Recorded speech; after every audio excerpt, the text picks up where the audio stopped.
नमस्कार, आप देख रहे हैं इंडिया बोल रहा है। मैं हूं आपके साथ विवेक शांडिल। एक बार फिर से होर्मुज को दहलाने की कोशिश की जा रही है। ईरान में चारों तरफ मातम का माहौल है, लेकिन इस दुख की घड़ी में भी साजिशों की खबर आ रही है। माना जा रहा है कि होर्मुज में 2 जहाजों पर हमला हुआ है और इल्जाम ईरान पर लगाया जा रहा है। लेकिन पर्दे के पीछे असली खेल डोनाल्ड ट्रंप खेल रहे हैं। असल में ट्रंप को होर्मुज पर फुल कंट्रोल चाहिए, और जब इस मुद्दे पर किसी भी देश ने उनका साथ नहीं दिया, तो अब ईरान को दुनिया के सामने विलन बनाकर तेहरान पर इंटरनेशनल प्रेशर बनाने की कोशिश की जा रही है।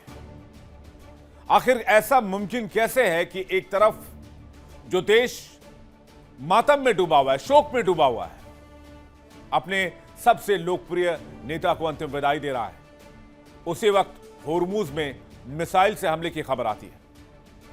अमेरिका का दावा है कि यह हमले ईरान ने किए हैं, जबकि रक्षा जानकार मानते हैं कि इसके पीछे अमेरिका का हाथ भी हो सकता है।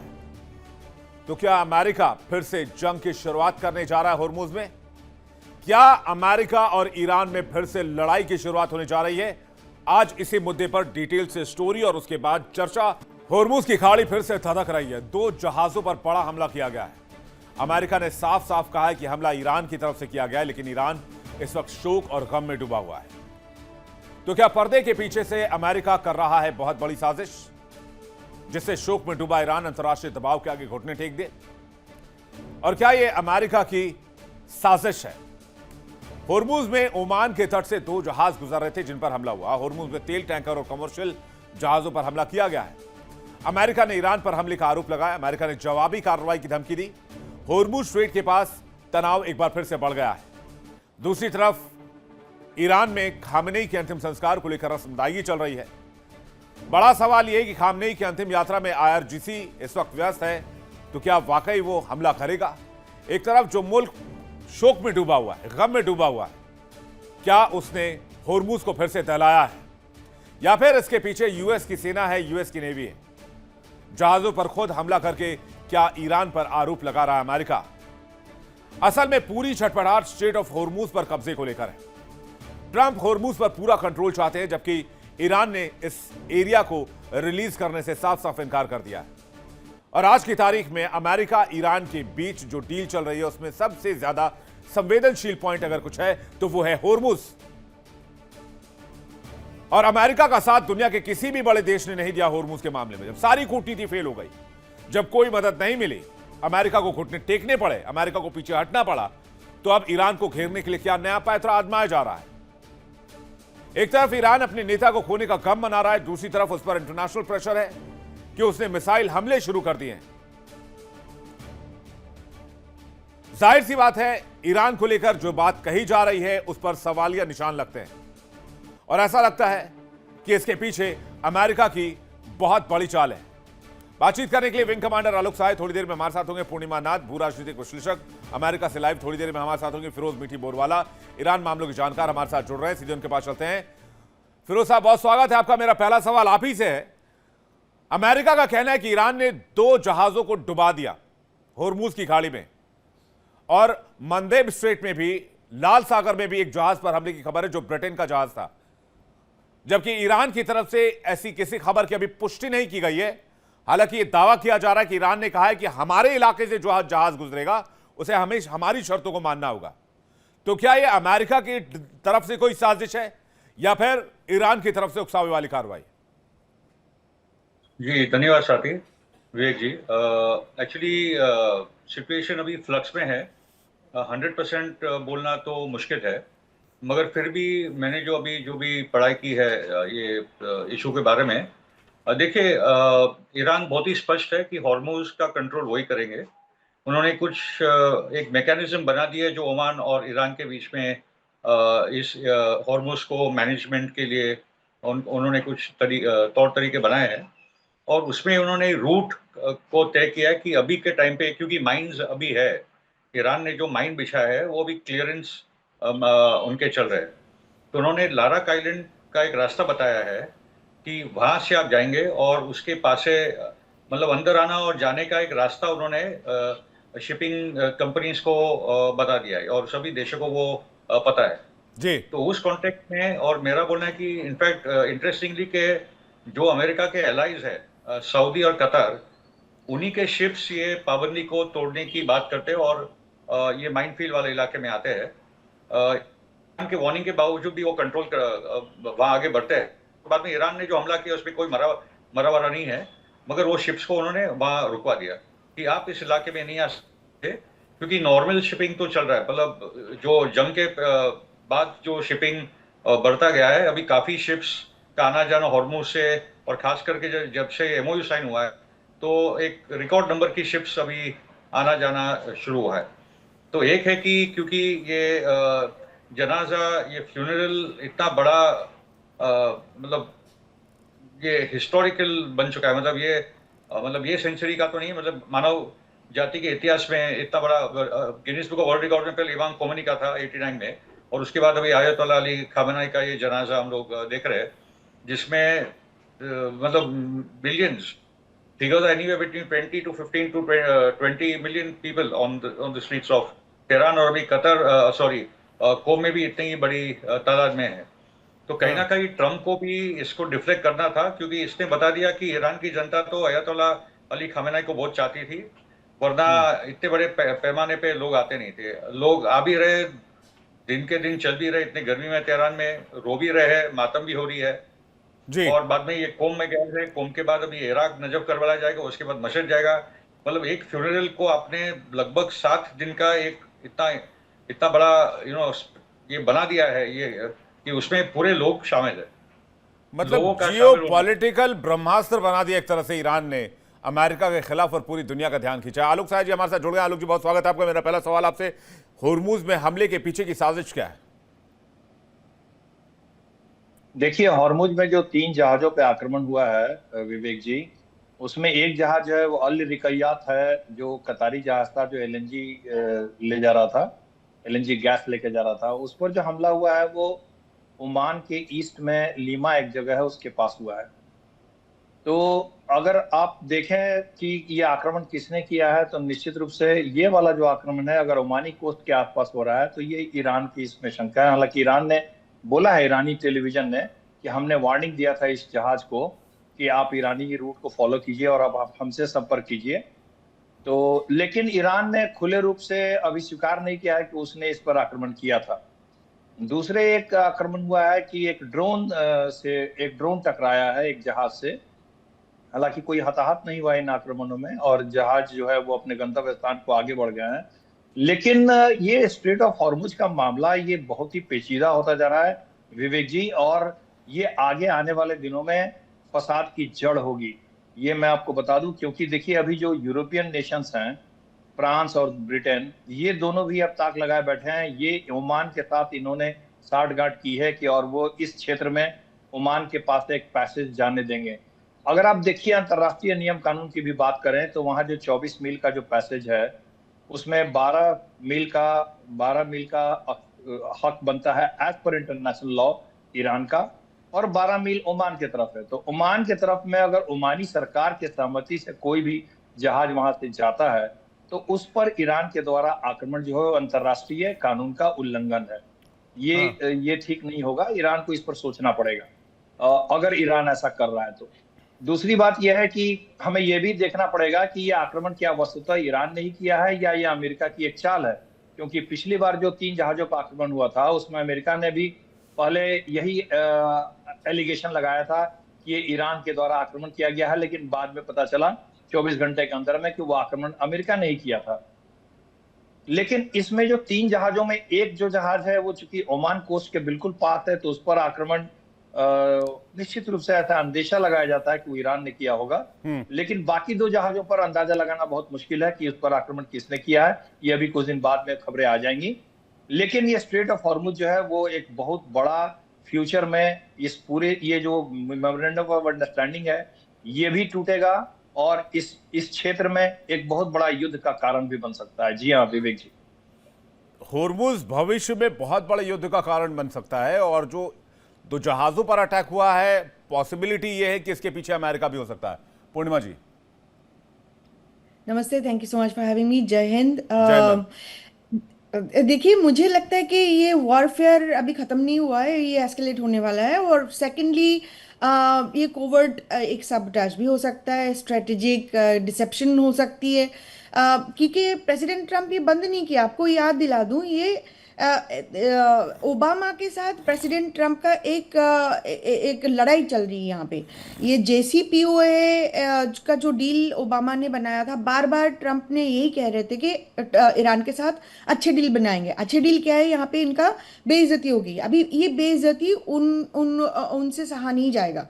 बिकॉज ऑफ दैट आप कभी ये ना सोचे कि ये वॉर खत्म हो चुका है। यहाँ पे डिसेप्शन करके ईरान के ऊपर ब्लेम करा के फिर से वॉर शुरू कराने का ये मामला भी चल सकता है, क्योंकि ट्रम्प की कॉन्वर्सेशन विद हेक्सेथ, हमारे डिफेंस सेक्रेटरी, और जो जनरल है, उनके साथ बंद नहीं हुआ है। सो ये अभी कॉन्वर्सेशन ये चल रहा है कि whether they are going to start attacking directly again. तो ये जो कॉन्वर्सेशन है, ये वेंस ने बताया था एक इंटरव्यू में, जहाँ पे उन्होंने ये स्पेसिफिकली बताया था कि बाइंग टाइम हो रही है। I tell you why it makes sense, because अभी यहाँ पे नवंबर में इलेक्शन आने वाली है। मेरी इलेक्शन नवंबर 3 को है। हमारी विस्कॉन्सिन में प्राइमरी अगस्त 11 को है। उसके बाद आगे बढ़ेंगे तो नवंबर में इलेक्शन हो जाएगी। जनरल इलेक्शन नवंबर में है। उसके लिए हमारे country, the majority of the people, 80% of the people are not for this war, because of the fact that Trump ने ऐसे गए हैं कि उन्होंने अमेरिकन पब्लिक को उन्होंने साथ में लेके नहीं गए। इसका मतलब नहीं है कि लोग जो अमेरिकन लोग हैं, they are actually not against Iran. They are either Republican हो, डेमोक्रेट हो, all of them are actually against Iran and Iran की रिजीम। ये आप सीधा सीधा समझ लो। सेकेंडली, ये अगर प्रेसिडेंट ट्रम्प अगर समय लेके लोगों को ब्रेन वॉश करके उनको बताते कि ईरान में WMD है, उनके ऊपर हमला करना ज़रूरी है, तब जाके ये मामला यहाँ पे इतना पेचीदा नहीं होता। Internally I am speaking about internal polling perspective. अब जो दो महीना बचा हुआ है नवंबर इलेक्शन में, ये 2 महीना में वो लोग ब्रेन वॉश करवाएंगे। और उसके बाद नवंबर इलेक्शन के बाद ये जो टाइम हमारे पास है, इस टाइम में प्रोपागेंडा में प्रमोट करा जाएगा अमेरिका विन किया है, अमेरिका जीत चुका है, और ईरान इज द प्रॉब्लम। क्या इलेक्शन जीतने के लिए ट्रंप हमला करवा सकते हैं? कोई बड़ा अटैक हो सकता है ड्यूरिंग इलेक्शन, और ये भी पॉसिबिलिटीज है, फिरोजी के पास जा रहा हूं, कि इस वजह से जो मिड टर्म इलेक्शन है उसको टाल दिया जाए थोड़े दिन के लिए। फिरोजी। हाँ जी जी, पूर्णिमा जी की बात को आगे बढ़ाते हुए खाली बेसिकली इतना बता दूं कि ईरान की जनता अमेरिका की जनता के खिलाफ नहीं है। मेरे बहुत सारे की दोस्त अभी तेहरान में है, कोम में है। मैक्स ब्लूमेंथॉल जैसे वेल नोन जर्नलिस्ट है। Some fantastic American friends are right now in on the streets. और वो क्लियर कट है कि ईरान की जनता का प्रॉब्लम अमेरिकन सरकारें रही है या ब्रिटिश सरकार रही, जिन्होंने उनका तेल चोरी किया है, जिन्होंने सत्ता में डिक्टेटर्स को बिठाया है, जिन्होंने सत्ता परिवर्तन की कोशिश की है, जिन्होंने सैंक्शंस डाले, जिन्होंने 1988 में एक अमेरिकन ईरानी सिविल प्लेन को आकाश उड़ा दिया था। ये प्रॉब्लम है। तो ईरान की जनता और ऑफकोर्स अमेरिकी जनता का बहुत ज्यादा ब्रेन वॉशिंग, क्योंकि वहाँ की मीडिया इतनी खतरनाक है कि अमेरिकी जनता बहुत ही मतलब दे डोंट अंडरस्टैंड। वो एक वेस्टर्न माइंडसेट का ही प्रॉब्लम है, मगर वो भी बदल रहा है। दूसरी बात यह है कि अभी नेतन्याहू पहुंचने वाला है वापस ट्रम्प को मिलने, और जब जब नेतन्याहू जाता है ट्रम्प को मिलने, उसके बाद कोई प्रॉब्लम खड़ा होता है। एक तो लेबनान का बड़ा प्रॉब्लम है। आज भी रिपोर्ट है कि बहुत सारे टेंट्स में जहाँ सिविलियन बच्चे रहते हैं, वहां भी नेतन्याहू बॉम्बिंग की है। तो उसकी तो कत्लेआम लेबनान से लेकर गाजा में चल ही रहा है। तो अभी नेतन्याहू जाएगा, क्योंकि अक्टूबर में वहां भी चुनाव है और नेतन्याहू क्राइसिस में, क्योंकि वो हार ही रहा है। वहां के पोल्स बता रहे कि 120 सीट में से उसके अलायंस को 50 से कम ही सीट मिलने वाली है, और उसकी लिकुड पार्टी को तो 19-20 सीट ही मिलने वाली है। तो नेतन्याहू का अपना मसला है, ट्रम्प का अपना मसला है, क्योंकि वॉर इज वेरी अनपॉपुलर, जैसे पूर्णिमा जी ने कहा। इन्फ्लेशन का बहुत बड़ा मसला हो चुका है, और ये बिट्रेल है, क्योंकि मागा बेस को बोला था कि was no regime change. Epstein file के ब्लैकमेल के कारण, और अभी जब से ये चुनाव चालू हुआ है, वापस एप्स्टीन के काफी रेवलेशंस मीडिया में आने लगे, जिसपे ट्रम्प पे दबाव बनाया जा रहा है। तो आई थिंक अभी और मैं जरा देख रहा हूँ, दो इंपॉर्टेंट लोग हैं, लैरी जॉनसन जो बेसिकली फॉर्मर सीआई है, और पेपर एस्कोबार जो one of the best connected journalist है। जी। उनका बोलना है कि बेसिकली बातचीत चल रही है, और ये 11 जुलाई को वापस एमओयू के लिए बैठेंगे, क्योंकि ये पता था, मैंने आपको लास्ट टाइम बोला था कि 3 और 9 जुलाई के बीच में जब पूरा की पूरी ईरानी सरकार लगी होगी ये पूरे फ्यूनरल में, ये अनप्रेसिडेंटेड है जो संख्या सड़कों पे आई है, ये रिकॉर्ड नंबर्स है, मतलब मानव इतिहास के लिए। तो 11 जुलाई पे जब ये बैठेंगे तब बात समझ में आएगी। सर कि प्रॉब्लम actually एक और है फिरोज जी, आप बातचीत की बात तो कर रहे हैं, लेकिन मुझे लगता है इस मेरे सवाल से आप भी सहमत होंगे, पूर्णिमा जी भी सहमत होंगी, आलोक जी भी सहमत होंगे, प्रॉब्लम वाइस वर्सा है। अमेरिका के लोग जंग नहीं चाहते हैं, ट्रंप के पास ऑप्शंस नहीं है। ईरान की सरकार डील करना चाहती है और ये सुनिश्चित करना चाहती है फ्यूचर में हमले नहीं हो, लेकिन ईरान की 9 करोड़ जनता डील नहीं चाहती है। वो चाहते हैं अमेरिका से आर पार का हिसाब हो, सड़क पर यही गूंज है। और अगर ईरान की गवर्नमेंट अमेरिका से बहुत बढ़ चढ़कर डील करती है तो वहां की गवर्नमेंट को दिक्कत है। नहीं, ऐसा नहीं है। देखिए, इतनी बड़ी मजमा जब सड़कों पे आएगा तो ये सब नारेबाजी होगी, बट ये सरकार के रूट्स अपने लोगों में है, और जब जब भी कोई फैसला होता है तो पूरा देश एक साथ खड़ा होता है, वो तो होता नहीं है। तो लार्जर लेवल पे, और मैं आपको बता रहा हूँ क्योंकि वहाँ का मीडिया पढ़ लो, वहाँ के हमारे जो वेस्टर्न फ्रेंड जो वहाँ के सड़कों पे से रिपोर्ट दे रहे हैं, और मैंने जो आपको नाम लिया उसमें बहुत पैट्रिक भी और एक बहुत कमाल के मित्र है, हमारे भारत के भी पत्रकार, उनका आना जाना है। जी। तो ऐसा नहीं कि ईरान की जनता कोई ये एमओयू बहुत ही मतलब वेल बैलेंस्ड है, ईरान के हक में है, और अमेरिका को उसका कोई नुकसान नहीं है। और के साथ मैं मानता हूं कि अगर अमेरिका की ईमानदारी रही तो ये एमओयू आगे ये तो भी बहुत बढ़ेगा। बड़ी डिमांड आपने अमेरिका के सामने रख दी, अमेरिका से आपने ईमानदारी मांग दी, क्योंकि यही तो प्रॉब्लम नहीं है, दे पाएगा अमेरिका। और प्रॉब्लम खास करके नेतन्याहू ट्रंप, का है। वहां का रिजीम जो अपने 250 साल के इतिहास में कभी ईमानदार नहीं रहा हो किसी भी देश के प्रति। आलोक जी। विवेक जी, देखिए, मैं थोड़ा सा असहमत हूं उनके विचारों से। एक तो ईरानी जनता में बहुत ही ज्यादा रोष है अमेरिका के खिलाफ, इसमें कोई शक नहीं है। और ठीक है, जो ईरानी फंडामेंटलिस्ट रिजिम के खिलाफ जो ईरानी हैं, वो हो सकता है थोड़े बहुत उनको उतना उग्र नहीं है, लेकिन एंटी अमेरिकन फीलिंग तो ईरान में है ही है। इस आक्रमण के बाद वो और भी ज्यादा तेज हो गई है। दूसरी बात यह है कि ये कहना कि ये अमेरिका क्या करेगा अभी, और क्या अमेरिका आक्रमण करने के बहाने ढूंढ रहा है, ये थोड़ा अभी बहुत ही ज्यादा फार फेस्ट स्पेकुलेशन मेरे को लग रहा है। लेकिन ये जो एमओयू साइन हुआ है, इसमें कोई शक नहीं है कि ईरान को काफी ज्यादा बेनिफिट है इसमें। और सिर्फ अगर ईरान ये बहुत बड़ी गलती करेगा, अगर सिर्फ वो स्ट्रेट ऑफ हॉर्मुज पर अपनी पकड़ पर की जिद पर अड़ करके इस एमओयू से बाहर निकल जाए और संधि न करे, ये ईरान की मेरे हिसाब से गलती होगी। क्योंकि इस एमओयू में जो संधि के शर्तें हैं उसमें ईरान की बहुत बड़ी जीत है। देखिए, न्यूक्लियर जो वहां पे यूरेनियम है, एनरिच यूरेनियम, उसको हैंडओवर की भी बात नहीं हुई है। और सारे सैंक्शंस हटा दिए जाएंगे, उसका जितना जब्त सीज्ड फंड है वो सारे रिलीज हो जाएंगे। उसके रिकंस्ट्रक्शन के लिए फाइनेंशियल ग्रांट की बात हो रही है, इतने मैसिव ग्रांट की बात हो रही है। तो हर तरह से ईरान को इसमें काफी फायदा है। ईरान ये भी देख चुका है कि अमेरिका को चपत वो लगा चुका है। पूरे विश्व में ईरान की जय जय हो रही है कि एक पहला देश ऐसा आया जिसने अमेरिका को चपत लगाई। ऐसे में सिर्फ एक मुद्दे पर, स्ट्रेट ऑफ हॉर्मुज के मुद्दे पर अटक करके और इस एमओयू से बाहर निकलना और फिर युद्ध की तरफ आगे बढ़ना, ये ईरान की बहुत बड़ी गलती होगी विवेक जी, ये मैं मानता हूं। नहीं, लेकिन आप कह रहे ठीक है, डील तो है अपनी जगह पर, लेकिन क्या ईरान अमेरिका पर भरोसा करेगा? और जिस भी देश ने, हेनरी किसिंजर ने क्या कहा था, अमेरिका का दोस्त होना, अमेरिका का दुश्मन होना प्रॉब्लमेटिक नहीं, अमेरिका का दोस्त होना ज्यादा प्रॉब्लमेटिक है। पूर्णिमा जी, क्या अमेरिका पर ईरान ट्रस्ट करेगा या ट्रस्ट किया जा सकता है ट्रंप रेजिम पर कि वो जो बोल रहे हैं वही करेंगे, जो डील दी है उसको मानेंगे? वो जवाब देने से पहले मैं एक बताना चाहती हूँ, आपने फ्रेंड और फो की बात कर रहे हो। आज रिसेंटली तो इंडिया को फ्रेंड बता दिया, आपको डरना चाहिए आगे क्या होने वाला है। लेकिन ईरान के हिसाब से जो डिमांड ईरान ने रखी है, अमेरिका कभी नहीं मानेगा उसको। स्ट्रेट ऑफ हॉर्मुज में उन्होंने फीस इसीलिए जनरेट कर रहे हैं कि वो actually they can actually live in the country.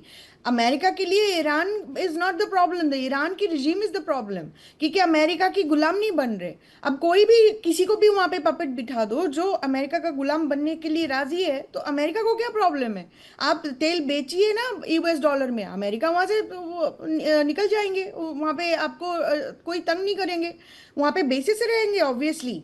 अब वहां पे ट्रूप्स भी रखा जाएगा लेकिन तंग नहीं होगा। और उनके हिसाब से, अमेरिका के हिसाब से, that is the peace process.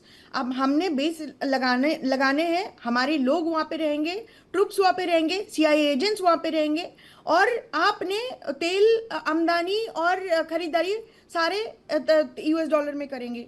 बात खत्म हो गई। That's exactly what America wants. तो वेदर इट्स डोनाल्ड ट्रंप हो, ओबामा हो, बिल क्लिंटन हो और अगले वाले प्रेसिडेंट हो, ये प्रोपेगेंडा चेंज नहीं होने वाला। This is exactly what America wants. America wants US dominance, US hegemony and US imperialism and expansion of it, and that's it. आपको क्या नुकसान हो रहा है, कितने लोग मर रहे हैं, वहां पे स्टारवेशन हो रही है यूएस की वजह से, उसमें कोई फर्क नहीं पड़ रहा है। और बॉम्बिंग गिरा के लोग मार रहे हैं वहां पे भी कोई फर्क नहीं पड़ने वाला है। At the end of the day जो डिमांड ईरान ने रखी है, अमेरिका कभी नहीं देने वाला है, no matter which president sits there. कि at the end of the day एपैक जो है हमारी, यहाँ पे बड़े एक पैक है, यहाँ पे पॉलिटिकल एक्शन कमेटी, वो खरीदते हैं हमारे सीट्स खरीदते हैं। आज से पहले, इस युद्ध से पहले, मैंने कभी मुझे पता ही नहीं था एक्चुअली कि वहाँ पे 1953 में यूएस ने रेजिम चेंज करवाया। ये मेरा एक्वायर्ड नॉलेज है, और जिसको पता है वो बताते नहीं है, because of the fact that APEC से 1953 से लेकर 1979 तक अमेरिका समर्थित सरकार थी, और 1953 में जब अमेरिका की सरकार वहां पर बनी, रजा पहलवी की सरकार, तब तो उन्होंने जाकर मान्यता दी इजराइल को सबसे पहले। आफ्टर इजराइल जब आप बना, उसके बाद मुस्लिम देशों में सबसे पहले मान्यता देने में ईरान का नाम था। तो ईरान ने मान्यता इसलिए दी क्योंकि वहां पर अमेरिका सपोर्टेड गवर्नमेंट थी। वो तो एक तरह का अपने आप का पहला अब्राहम अकॉर्ड मान लीजिए आप उसको। लेकिन दिक्कत की बात यह है कि होर्मुज में जो कुछ हो रहा है वो ठीक नहीं है फ्यूचर कोर्स के लिए। फिरोज जी कुछ कहना चाह रहे हैं, 10 सेकंड में सर प्लीज। Thank you. मैं जो 14 पॉइंट एमओयू जो ट्रंप ने साइन किया है, हाँ। सब पूरी दुनिया के सामने, मैं 5वां पॉइंट उसका पढ़ रहा हूँ। अलो जी प्लीज सुनिएगा। Iranian sovereign administration over the Strait of Hormuz with only a 60-day free passage waiver, after which Iran begins collecting transit fees from every commercial ship. 5वां पॉइंट आप प्लीज पढ़िएगा एमओयू का, आप चौंक जाओगे। मतलब अमेरिका ने लिख कर दिया और दुनिया के सामने कह रहा है कि हम होर्मुज को फ्री करेंगे पूरी दुनिया के लिए। ये तो कमाल की बात है। इसलिए मैं कह रहा हूं ट्रंप रेजिम पर भरोसा करना बहुत मुश्किल है, लेकिन होर्मुज में जो कुछ हो रहा है वो ठीक नहीं है। आप मेहमानों का बहुत शुक्रिया हमारे साथ छोड़ने के लिए और अपना कीमती वक्त देने के लिए बहुत बहुत धन्यवाद। इंडिया प्रोग्राम में फिलहाल इतना है, वक्त एक ब्रेक का, फौरन लौटना। देखते रहिए इंडिया डेली 24/7। देखिए इंडिया डेली 24/7 अब आपकी स्मार्ट टीवी पर। इंडिया डेली मौजूद है सभी डिजिटल प्लेटफॉर्म पर लाइव और लगातार। इंडिया डेली 24/7 हर दिन राष्ट्र को समर्पित।